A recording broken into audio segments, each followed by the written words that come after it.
Hello guys and welcome to VoloKin Project. This is Tony and I just bought my third Jaguar. Yes, those two money pits weren't enough, so I bought a third one.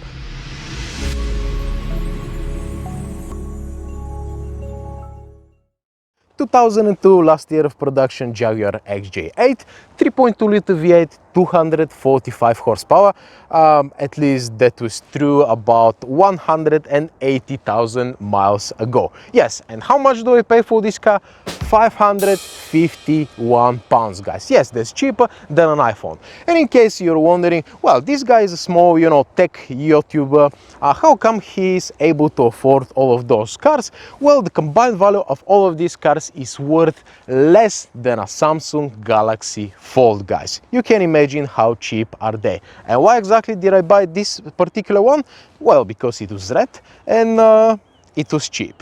So this one over here is a Jaguar X3000, limited edition, only 67 ever made 6-door limos. It's essentially a Jaguar, and I've been using it for, family gatherings, weddings, funerals, this kind of stuff. If you die, just give me a call, I'm gonna sort you out. The second Jag that I have is the 1998 XJ8. Pretty much is the same as this one, but it doesn't have that many features, and it has a little bit less miles, about 130,000. I haven't got any content on it on the channel because it's still super reliable, despite what people say, but that's not exactly the case with this one, and there is a reason that I bought it for just 551 pounds, guys. So today I'm gonna take you on a tour of this beautiful red, wine red, let's say, Jaguar XJ8. What's wrong with it, and what are my plans about it? Do I plan to keep it? Do I plan to, sell it? Or do I plan to give it to somebody else? I still haven't decided, but first, let's see how it drives actually. Alright, driving my 2002 Jaguar XJ8. Let me adjust my seat. Oh, wait a sec, I've got memory seats. Yeah, can you imagine, guys, in 2002, it's not a big deal, but considering how much I've paid for a car, it is actually a big deal. So, release the parking brake, put it on gear, and let's drive around a little bit. Of course, as any other Jaguar up until the X358, it is a new Jaguar, unlike the S-Type and the X-Type. Sorry about that, guys. In case you didn't know, the X-Type essentially is a Ford Mondeo, and the S-Type is again a Ford Mondeo but with a Jaguar engine. So yeah, first things first, I really gotta replace those mirrors because they're absolutely terrible. I can't see anything out of them. But anyway, easily one-hand drive. The ride is really nice and smooth, guys, although again this car has the optional 18-inch wheels. They're, I believe, 255 by 40, something like that, low profile tires. Actually, you don't hear the stock because again the speaker doesn't work. So yeah, up until now I had no idea that actually on cars there's a special speaker for the signal stock. But there you go, you always learn as you go. So the ride is not very firm.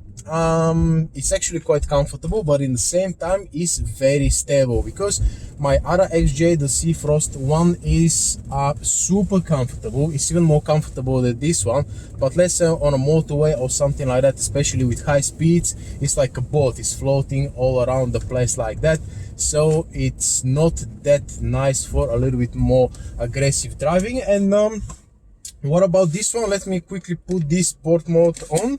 Yes, and see what I can do. Woo! Oh yeah. Oh man. Yeah. That is nice. That is nice. Woo! Yeah, definitely got some horses left under the bonnet. So yeah, I'm overall quite happy with this car, guys. The way it drives, the way it shifts gears, absolutely no problem with it. Nice and smooth. Again, almost 180,000 miles on the clock, 177,000 more or less. And to be honest with you, it feels like it's done only 77,000. So let's see what's wrong with the rest of the car, shall we? Now looking at the car from the front, there's absolutely nothing wrong with it. It looks absolutely beautiful, guys. I have actually fallen in love with the color. Over here on the edge of the bumper there's a small scrape, but it's nothing that is not gonna buff out. Having a look at the wheels over here, these were the upgraded 18-inch alloys with the necessary mud flaps, simply because all of those cars are suffering from major rust issues, guys. I can definitely tell that this wing has been replaced at some point because there's absolutely no rust anywhere on it, and this trim over here hasn't been glued very properly, so that wing has definitely been replaced. Now moving on over here, I've got a slight problem with one of those trims over here. As you can see, it's about to fall off, and that's a part aluminum piece over here that they've put for whatever reason, which is pretty much coming off. Check this out, guys. All of that has to be, you know, check this out. That was aluminum back in the day. All of that has to come out, and I'm gonna have to retrim that using the very same black trim. Moving on to the rear of the car, I think I'm gonna have problems with the rear brakes. Yeah, they definitely do work, but as you can see, there's quite a bit of rust over here. Let me zoom in and increase the brightness a little bit so you can see. Yeah, they're definitely rusty, and yeah, probably the brake caliper has seized or something like that. I'm gonna have to check it out later on. Now moving on to the back of the car, there's something definitely missing over here. As you can see, the side reflector is just a reflector, guys. It's missing, and I actually ordered 2 of those already. And the other thing you can see is that the bumper itself is a little bit hanging over here. That's a major issue to sort out, because these brackets over here are really a pain in the ass to sort out, and luckily I've got 2 of those brackets left from the limo. They're pretty much the same. I'm gonna have to sort this out later on. Unfortunately, the boot is not very functional because pressing the button does absolutely nothing, guys. Let's see if I'm gonna be able to do it with this key. Yes, this key opens the boot and it reveals the beautiful boot. I don't know if a soccer mom drove this car, but it's a mess pretty much inside. And what's interesting about this particular car is that I've got a CD changer and it actually works. Can you imagine, guys? I've got the emergency triangle as well, which I'm very happy about. Over here underneath you've got the spare. Man, it smells like a football pitch, bloody hell. Oh, here I've got the battery on the right side, which I'm not gonna show because, well, it's a car battery. I guess you've seen one of those before. And moving on to this side, well, at least I've got the reflector over here, guys. Matching wheels, of course. Over here the situation is the same with that trim, is pretty much falling apart. As you can see, the same situation, guys.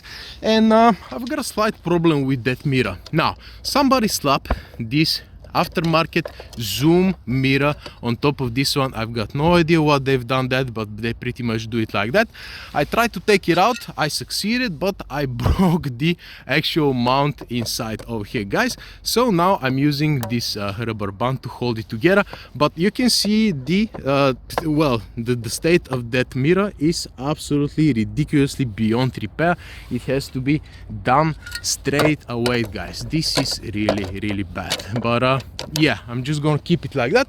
The other thing wrong with it is the passenger wing, guys. As you can see, this one haven't been done and it's pretty crusty and it's really bad, especially behind this mud flap. I can imagine what is hidden, but again, rust, 20-year-old Jags, wet weather. Well, I live in London anyways, so yeah, these are the results, unfortunately. And this mirror I'm gonna have to take care of as well, because as you can see, it's way too dark and it's fading off over here.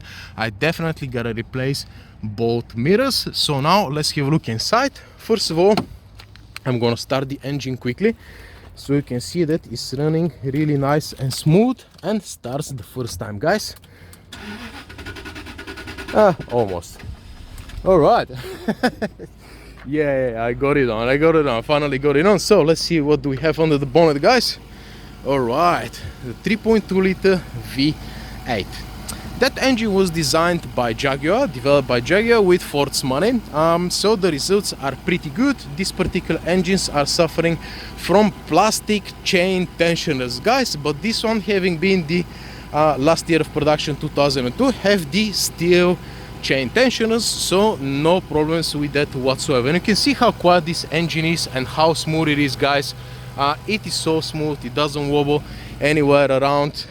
So yeah, let's have a look at this side quickly. Absolutely no problems. A little bit of oil over here, but I guess whoever changed the oil spilled some of it on the engine. But apart from that, as you can see, it runs like butter.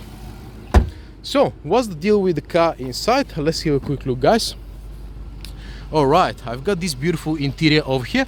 That's a rather rare combination to have black dashboard over here, the wood trim, and this white part over here. I've got no car mats, as you can see. I definitely have to get some car mats ASAP.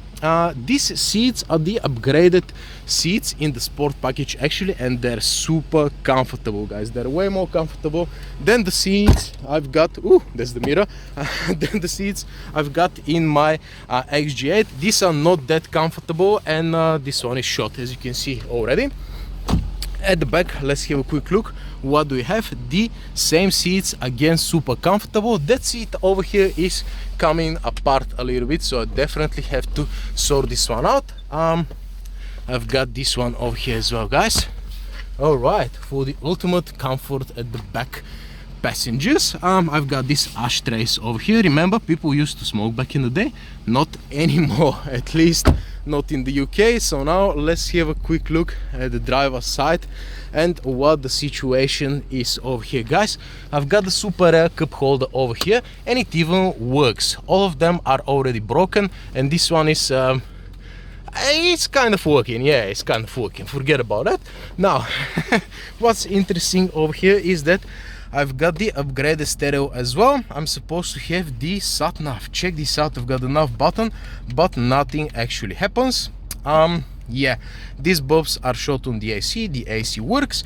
Over here I've got the upgraded clock. This is the clock that they've used for the next generation jack. This is the glove box over here. Quite a reasonable size. I've got the pen. Check this out, and there's a hidden compartment over here as well, guys. What else is interesting over here? I actually have the sport mode here and the cruise control option. Can you imagine? The gear shifter over here is definitely not the original one, and it's cracked, and it's pretty much not good anymore, so I'm definitely gonna have to replace that.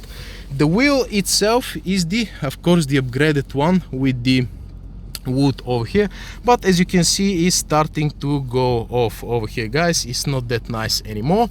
One thing that is broken is that the stock over here for the turn signals unfortunately doesn't make any sound whatsoever, guys. There's a tiny little speaker hidden over here in this compartment, which I'm gonna have to replace and eventually resolder. Yeah, my key fobs, none of them actually does anything. They've got new batteries. The problem might be the batteries, because there are two types of batteries for this one, but the thing is that the car doesn't want to go in programming mode, which means probably is stuck in valet mode over here. If you got this car, never press the valet button. It's nothing but problems. And what else? I've got heated seats, which is again a worthy upgrade. And over here on this driver's cart over here, I've got the memory seats, 3 memory 4 seats, and you know, electric windows, and all of them actually work, which is again surprising. That's a common failure on these Jags. So yeah, that's pretty much it, guys. Not many problems actually, and definitely is worth the £551 mark. In the next few videos I'm gonna show you how I'm doing repairs, especially the rear bumper. There will be a lot of content about this one because it's a nightmare to fix.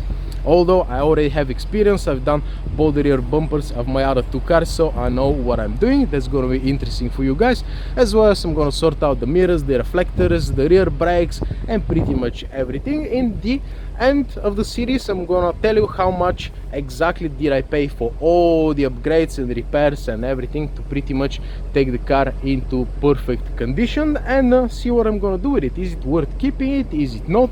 How much are the taxes? Are they any higher? This and that. So pretty much we're gonna go through everything. So yeah, pretty much that's it, guys. Thank you very much for watching. Consider subscribing if you made it that far into the video, and see you in the next one. Adios.